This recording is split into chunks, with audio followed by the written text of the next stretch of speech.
Gostaria de convidar os irmãos a abrirem suas Bíblias no Evangelho de João. Evangelho de João, capítulo 5. Evangelho de João, capítulo 5.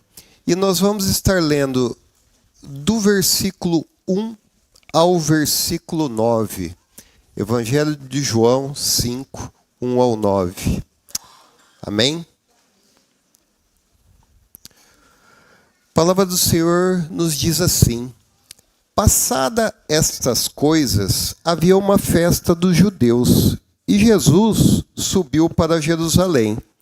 Ora, existia ali, junto à porta das ovelhas, um tanque, chamado em hebraico Betesda, o qual tinha 5 pavilhões. Neste jazia uma multidão de enfermos, cegos, coxos, paralíticos, esperando que se movesse a água, porquanto um anjo descia em certo tempo, agitando-a, e o primeiro que entrava no tanque, uma vez agitada a água, sarava de qualquer doença que tivesse. Estava ali um homem enfermo, havia 38 anos. Jesus, vendo-o deitado e sabendo que estava assim há muito tempo, perguntou-lhe: queres ser curado? Respondeu-lhe o enfermo: Senhor, não tenho ninguém que me ponha no tanque quando a água é agitada, pois, enquanto eu vou, desce outro antes de mim. Então lhe disse Jesus: levanta-te, toma o teu leito e anda. Imediatamente o homem se viu curado e, tomando o leito, se pôs a andar. E aquele dia era sábado. Amém? Vamos orar? Feche seus olhos, abaixe sua cabeça. Vamos nos colocar mais uma vez diante do Senhor. Amado Deus e Pai, nós te agradecemos, Senhor, por esse momento, pela oportunidade que temos de estar reunidos aqui na Tua casa, ó Pai. Pedimos que a Tua presença, que um dia se fez real, física no tanque de Betesda, se faça ainda mais real e mais perceptível entre nós aqui hoje, ó Pai. Abre os nossos corações, abre as nossas mentes, ó Deus, para que a Tua palavra possa penetrar, ó Senhor, em nossas vidas. Que cada um de nós, nessa manhã, possa reconhecer as nossas necessidades, reconhecer nossas falhas, reconhecer nossos pecados diante de Ti. Prepara, ó Senhor, o nosso espírito para receber a verdade que liberta e que conduz ao verdadeiro descanso da alma, ó Pai, em Seu Filho Jesus. Que não sejamos apenas meros ouvintes, ó Pai, aqui, mas que sejamos praticantes, ó Pai, da Sua palavra, que possamos experimentar, ó Senhor, na nossa vida, uma ação transformadora. É em nome de Seu Filho Jesus que oramos. Amém. Amém. Amados, a nossa introdução, a gente vê aqui um cenário. Eu não sei se você, durante a leitura, conseguiu visualizar, né, tudo isso daí. Uma das coisas que me chamou muita atenção, uma vez lendo a Bíblia, e por esse texto, é que o tanque de Betesda, conhecido como Casa de Misericórdia ou Casa de Graça, né, ele ficava estrategicamente localizado perto do portão das ovelhas. E isso me chamou muita atenção, porque esse portão por onde entravam as ovelhas para o sacrifício no templo foi o mesmo portão pelo qual Jesus entrou. Aquele que é o Cordeiro de Deus, que tira todo o pecado do mundo, passou por esse portão. Ele se fazia presente, apontando para o seu próprio sacrifício na cruz. Aquele que é o nosso bom pastor, que dá a vida pelas suas ovelhas e as conhece pelo nome, passou por esse portão. E a gente voltando para o texto, você vê que naquele lugar não havia apenas algumas pessoas, mas uma multidão de enfermos, cegos, coxos e paralíticos. Pessoas com suas vidas marcadas pela dor, pela limitação, pela espera. Você consegue imaginar essa cena? Um aglomerado de pessoas sofridas, cada uma com sua história de dor e frustração. Todos esperando um mover na água que, segundo a crença popular, traria cura. Não vamos entrar aqui no mérito, né, da veracidade dessa crença sobre o anjo. Porque uma história que tem Jesus no centro, todo o resto é detalhe. Nós temos que focar em Jesus. E o que chama mais atenção ainda nesse texto é que esse cenário não é muito diferente da nossa igreja hoje. Somos, de fato, ovelhas de um rebanho.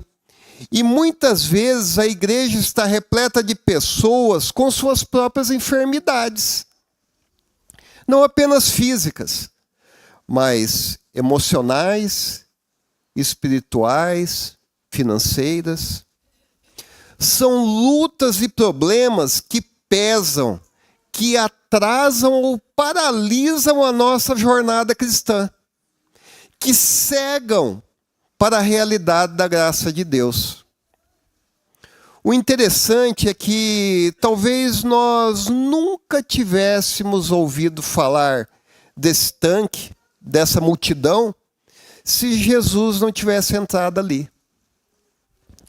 A história desse lugar e dessas pessoas é eternizada, porque o médico dos médicos decidiu se fazer presente na casa de misericórdia.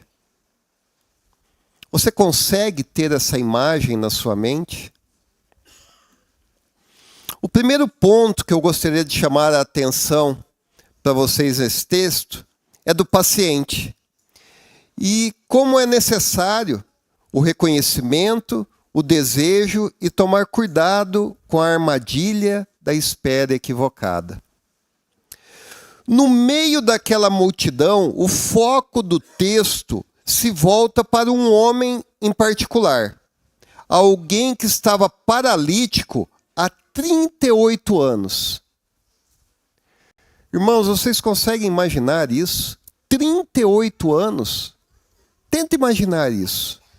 É muito provável, né, que a maior parte da vida adulta desse homem tenha sido passada em uma cama, dependendo de outros, sonhando com uma cura que parecia inalcançável, inatingível. Ele não recebeu a visita de um anjo, mas de alguém infinitamente maior, o do próprio Senhor Jesus. Agora, é importante que você observe no texto uma coisa que fica clara nisso. É que esse homem, ele reconhecia o seu estado. Ele não negava a situação. Olha, eu estou aqui, né? E eu não consigo me mexer. As pessoas passam antes de mim e entram na água. Ele não nega o estado dele. Ele sabia e não negava que era doente. Ele não fingia estar bem, nem tentava esconder a sua situação. Ele era impotente e estava ciente dessa realidade. Agora, deixa eu fazer uma pergunta. Quantos de nós aqui hoje estamos em nossas próprias camas de problemas e lutas, negamos a nossa situação? Quantos de nós? Tentamos colocar um curativo superficial, fingir que está tudo bem. Ou, pior ainda, culpamos as circunstâncias ou culpamos outras pessoas. Mas, irmãos, deixa eu falar uma coisa. Não tem como haver restauração sem reconhecimento. Sabe, para que Deus nos cure, para que Deus nos transforme, nós precisamos, primeiro de tudo, admitir a nossa realidade. A Bíblia nos mostra, por exemplo, o que acontece quando não reconhecemos ou calamos o nosso estado. Dê uma olhada no Salmo 32. Eu vou compartilhar com os irmãos aqui. Salmo 32, dos versículos 3 ao 5. Olha o que fala ali.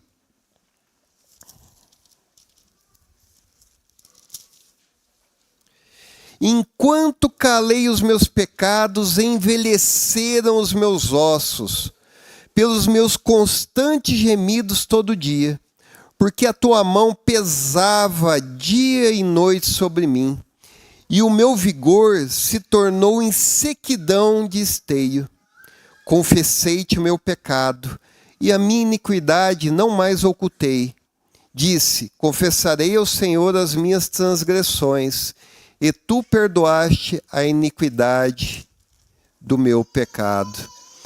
Mas esse Salmo de Davi deixa claro isso, que enquanto ele calou os seus pecados, ele se sentia definhar. Deus não conseguia agir na vida dele enquanto ele não confessou os seus pecados. O reconhecimento, ele precede a compaixão e a libertação divina. Esse homem, ele desejava ser curado. Ele estava ali.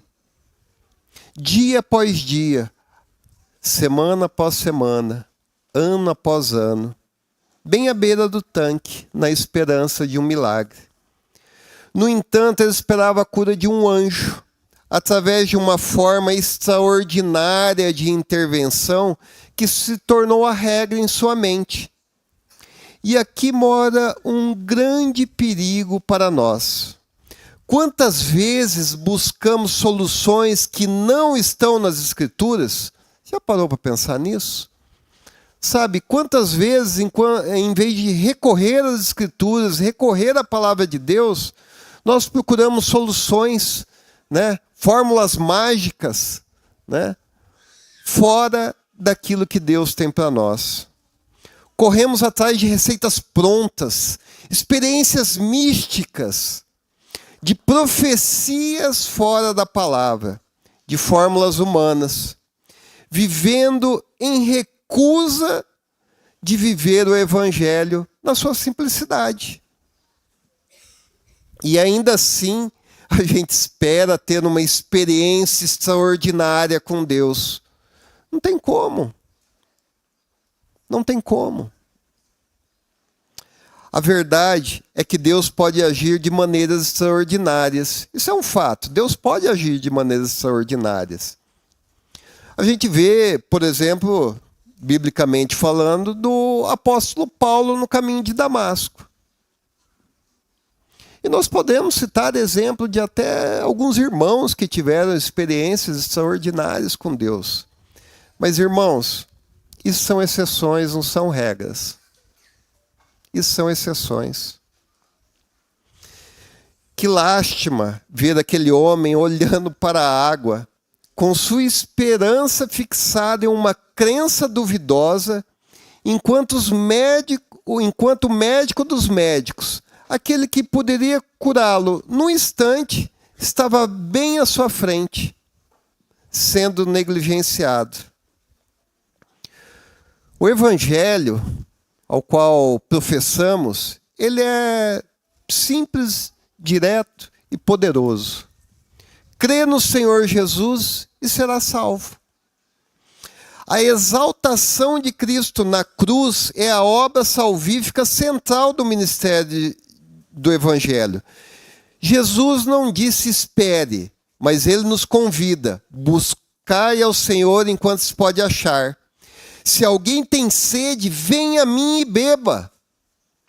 Não podemos culpar totalmente aquele homem, pois Jesus ainda não se havia manifestado plenamente. A situação dele era diferente. e era compreensível que ele aproveitasse a mais pequena e remota chance de cura. Mas a lição para nós aqui é clara. Todos ali estavam tão absorvidos com o próprio caminho escolhido para a cura que negligenciaram o verdadeiro caminho. Afinal, Jesus mesmo declarou: eu sou o caminho, a verdade e a vida. Ninguém vem ao Pai senão por mim. João 14, 6. Sabe, embora o texto não enfatize isso, aquele homem precisou ter fé para obedecer a ordem de Jesus, obedecer a palavra de Jesus. Levanta-te, toma a tua cama e anda. Sabe por que eu falo isso? Eu não sei se você já viu uma pessoa que ficou acamada há muito tempo. Ao longo de meses, talvez até anos. Ela não levanta naturalmente. Ela não levanta.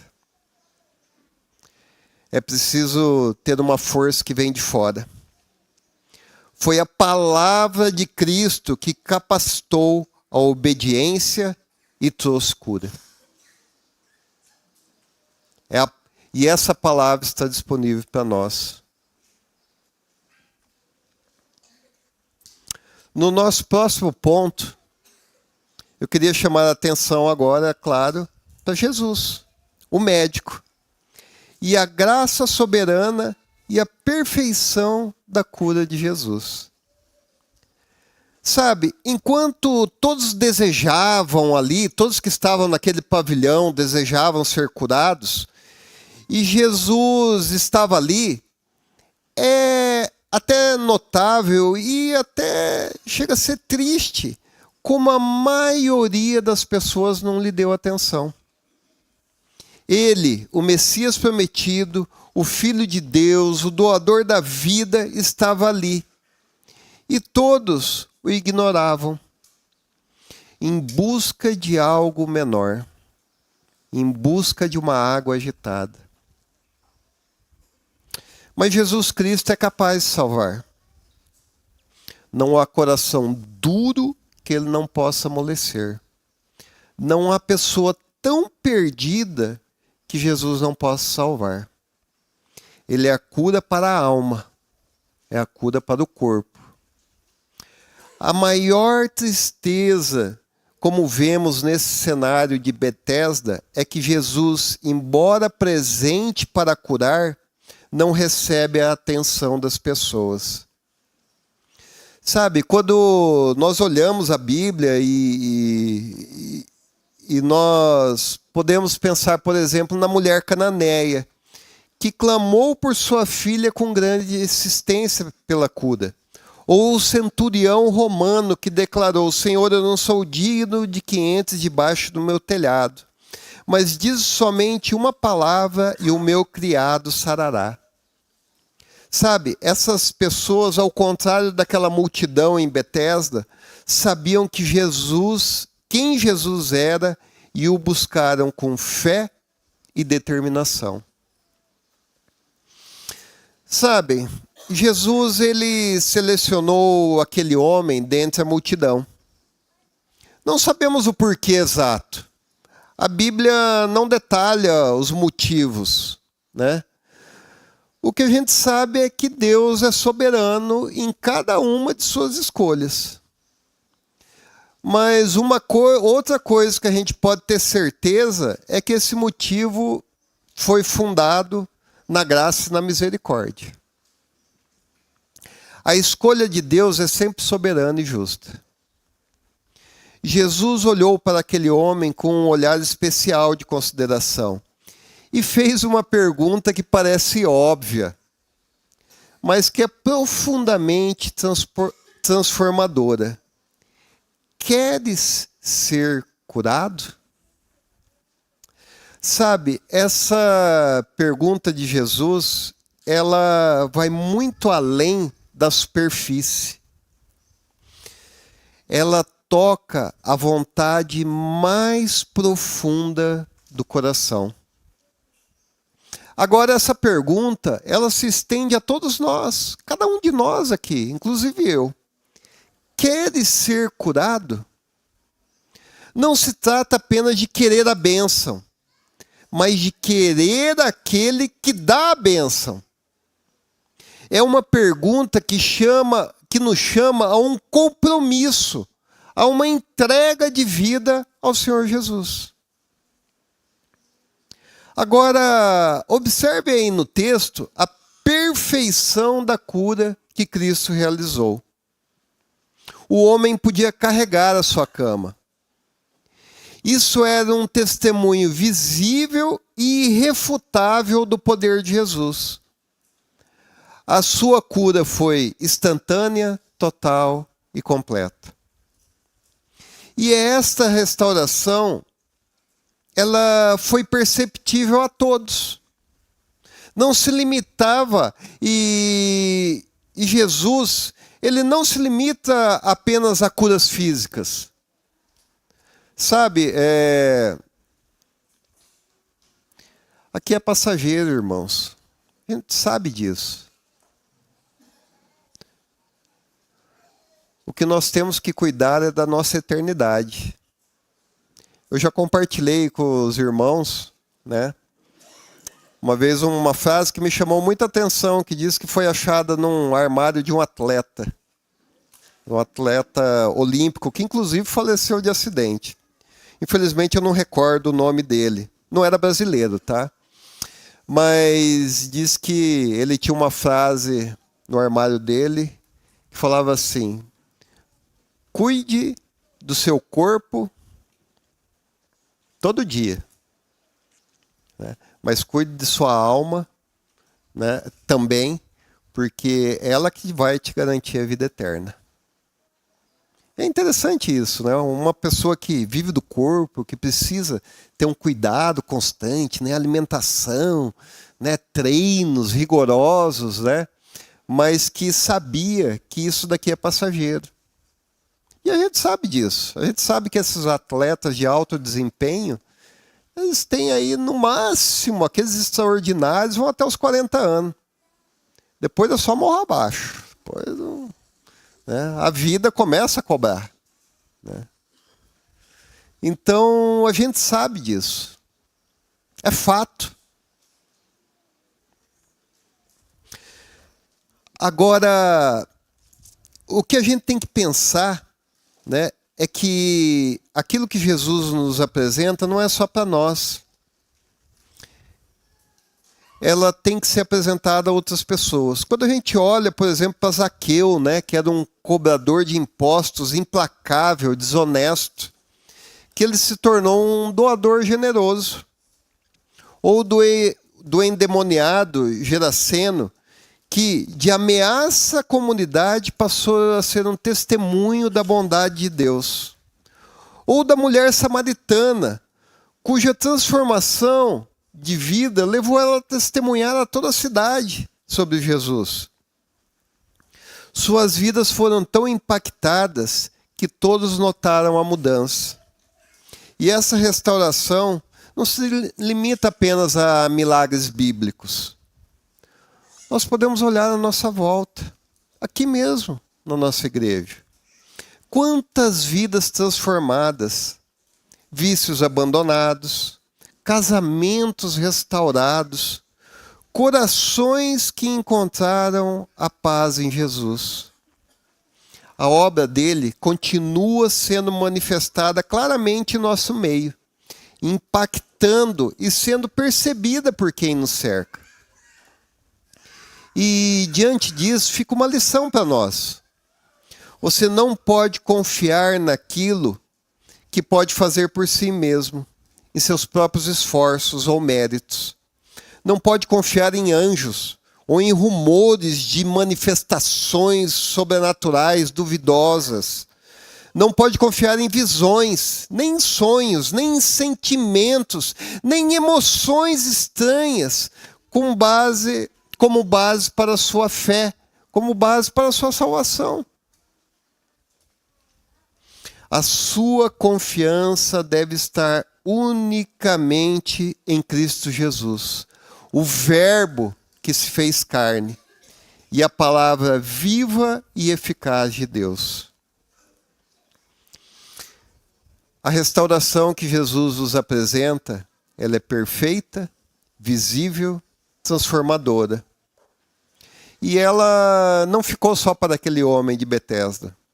Ela continua a ser uma marca de Cristo no nosso meio. É essa realidade do poder e da graça de Jesus manifestada na vida de cada um de nós que nos leva a olhar para a igreja hoje.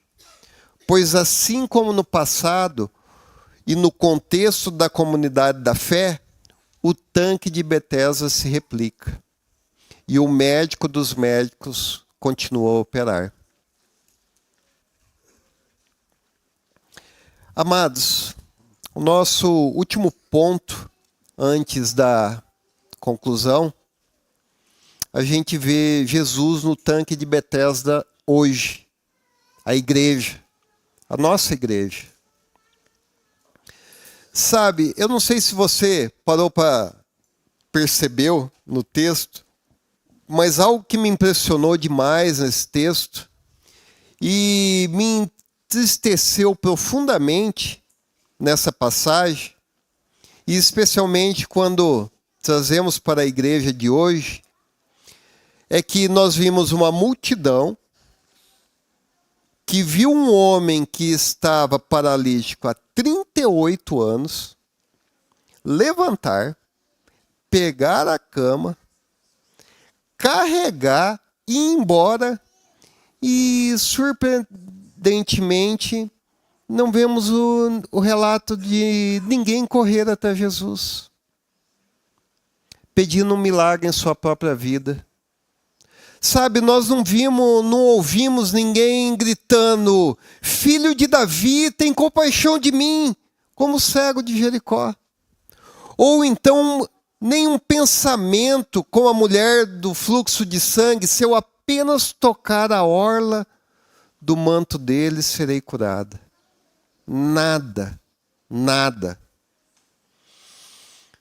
Ao contrário desses, a multidão de Betesda permaneceu parada, inerte.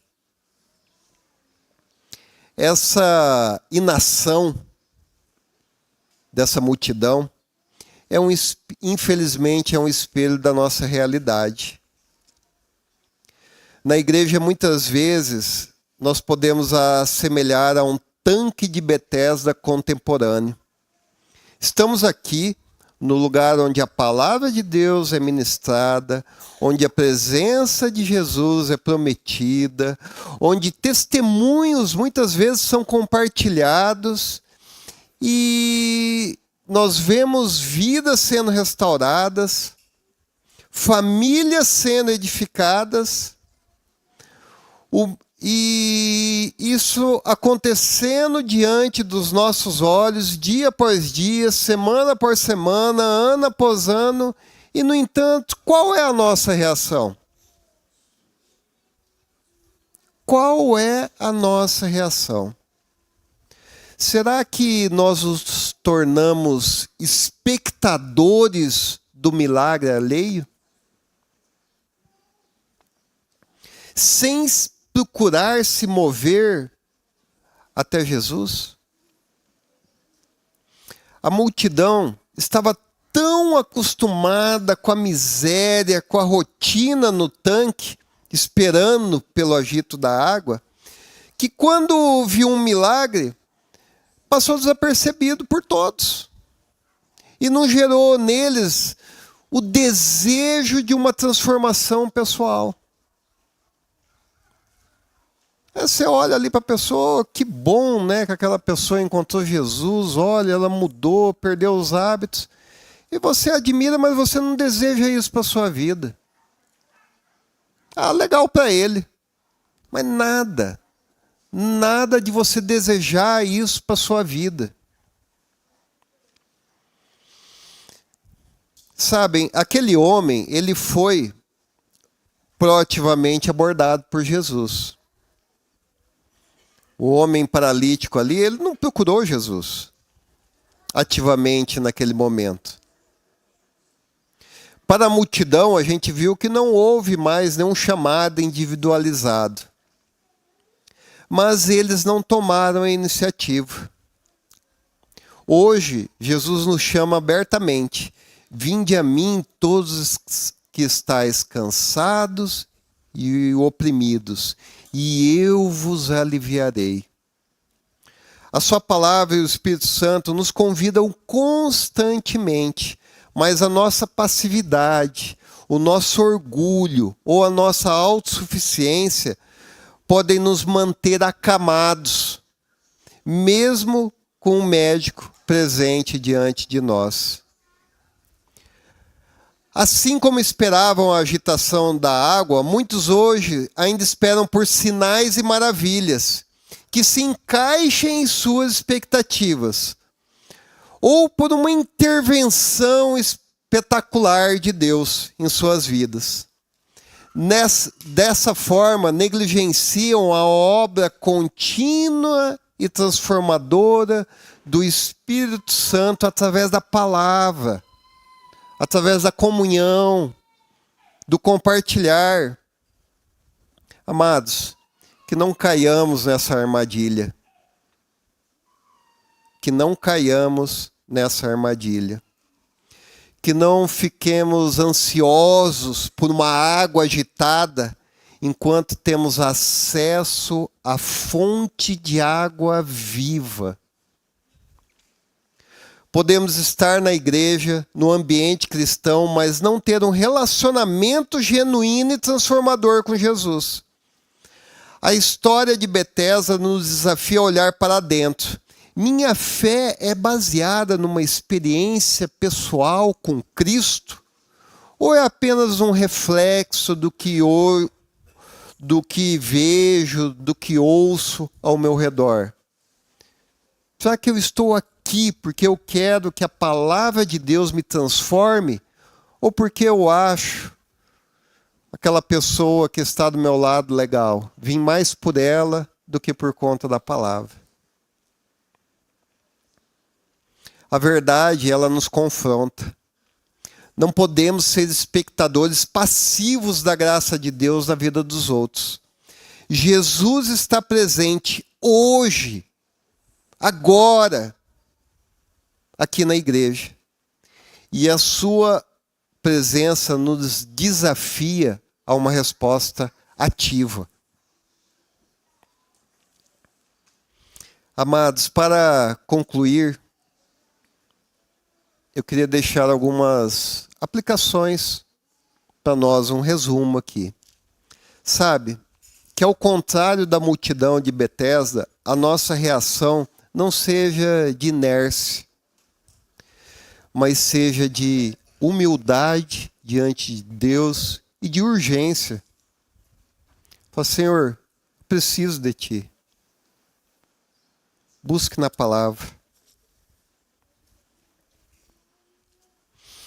Sabe, que cada testemunho, que cada palavra pregada, que cada louvor entoado, nossos corações se voltem a Jesus, clamando pela sua graça, clamando pela sua misericórdia, clamando pelo seu poder em nossas próprias vidas.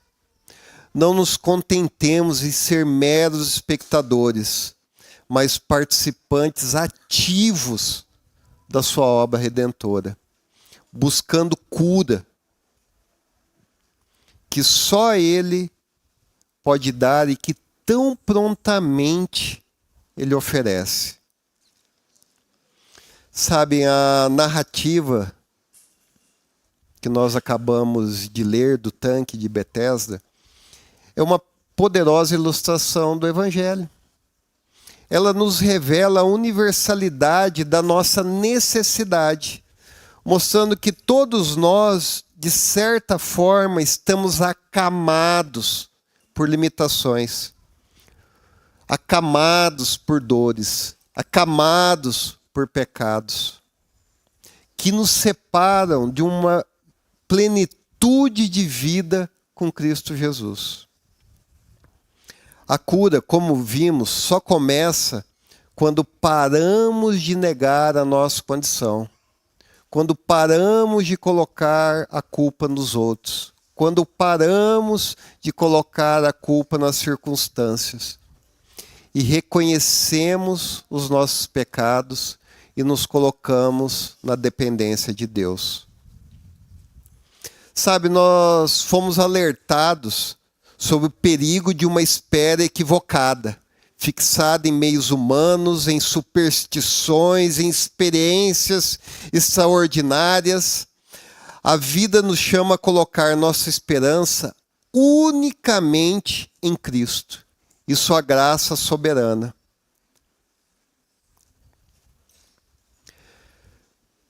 Queres ser curado? A cura que ele oferece, manifestada através da obediência à sua palavra, é sempre completa, é sempre visível, é inegável.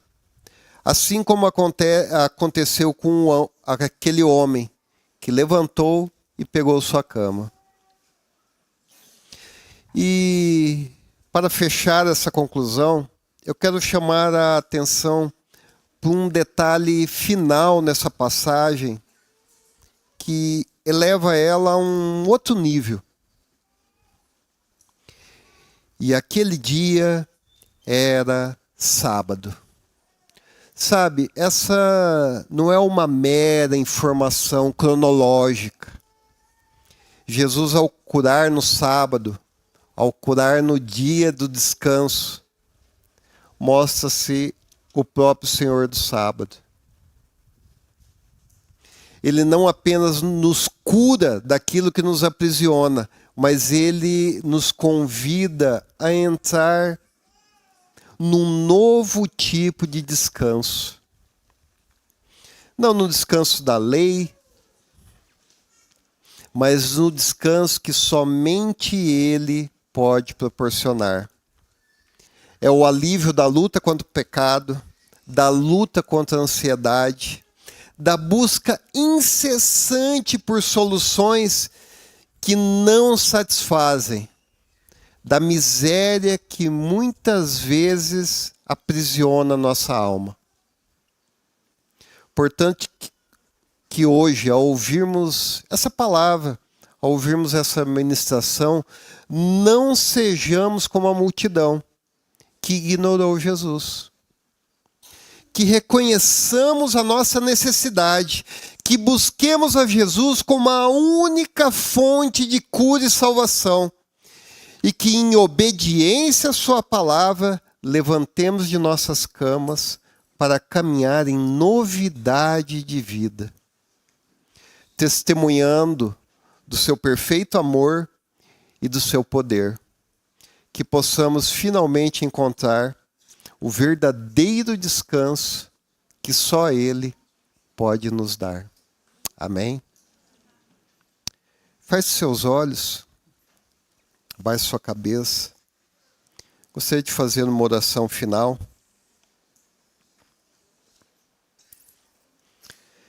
Senhor Deus, nosso Pai, nós somos gratos pela sua palavra que nos alcançou hoje, ó Senhor. Obrigado por nos revelar que Tu és a fonte de água viva, o médico dos médicos, o Senhor do sábado, o Senhor do descanso para nossas almas. Perdoa-nos, ó Pai, perdoa-nos porque tantas vezes procuramos a água agitada desse mundo. Buscamos soluções que não vêm de Ti, ou porque às vezes nos tornamos passivos diante da Tua presença no nosso meio. Ajuda-nos, Senhor, ajuda-nos a não ser como essa multidão ali do tanque de Betesda. Ajuda-nos a ter uma fé que Te busca ativamente, que toca em Ti e que obedece a Sua voz, obedece a Sua palavra. Que a cura, ó Senhor, que o Senhor nos proporciona, que busquemos ela hoje, seja ela física, emocional, espiritual, em qualquer área de nossas vidas, que possamos colocá-la diante de Ti, ó Pai. E que essa cura seja perfeita e visível para todos. Pai, concede-nos, ó Senhor, a graça de entrar no descanso que somente o Senhor pode nos conceder. Que a nossa alma encontre repouso em Jesus, nosso Salvador, independente das circunstâncias, ó Senhor. Ó Pai, o Senhor nos convida a lançar todo o peso e toda a ansiedade diante de Ti. Que esse descanso nos impulsione a viver em novidade de vida e a testemunhar, ó Pai, do que o Senhor fez por cada um de nós. Recebe a nossa gratidão, recebe o nosso louvor. É em nome de Seu Filho Jesus que oro e agradeço. Amém. Amém.